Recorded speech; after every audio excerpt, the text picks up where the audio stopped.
అధికారులను నమ్మి మోసపోవద్దు, వైఎస్ఆర్సీపీకి ఓటు వేస్తే ప్రతి ఇంటికి మేలు జరుగుతుందని ఎమ్మెల్యే తోపుదుర్తి ప్రకాష్ రెడ్డి అన్నారు.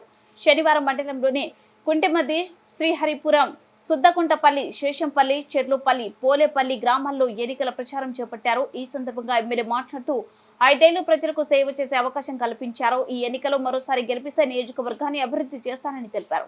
30 ఏళ్లుగా చుక్క నీరు లేక కలతప్పిన పేరూరు డ్యాంకు కృష్ణ జలాలు అందించిన ఘనత వైఎస్ఆర్సీపీకి దక్కుతుందన్నారు. గతంలో పరిటాల కుటుంబం మంత్రులు ఎమ్మెల్యేగా పనిచేస్తున్న ప్రజలకు చేసిందేమీ లేదన్నారు. దోచుకొని దాచుకోవడమే పనిగా పెట్టుకున్నారని ఆరోపించారు.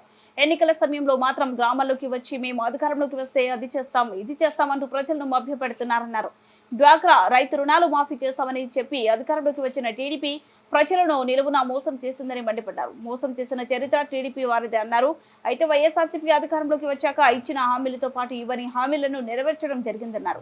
దేశంలోనే ఎక్కడా లేనటువంటి వాలంటీర్ వ్యవస్థను తీసుకొచ్చి ఉదయాన్నే ఇంటి వద్దకే పింఛన్ను అందించామన్నారు. అదేవిధంగా కులం, మతం, ప్రాంతం, పార్టీలకు అతీతంగా సంక్షేమ పథకాలు అందేలా సీఎం జగనన్న చర్యలు తీసుకున్నట్లు వెల్లడించారు. పార్టీ అధికారంలోకి వచ్చిన తర్వాత పేరూరు డ్యాంను 3 సార్లు కృష్ణ జలాలతో ఇప్పటికే రామగిరి, కనగానపల్లి మండలాల్లో సోలార్ ప్లాంట్ కు రైతులు భూములు ఇచ్చారని వెల్లడించారు.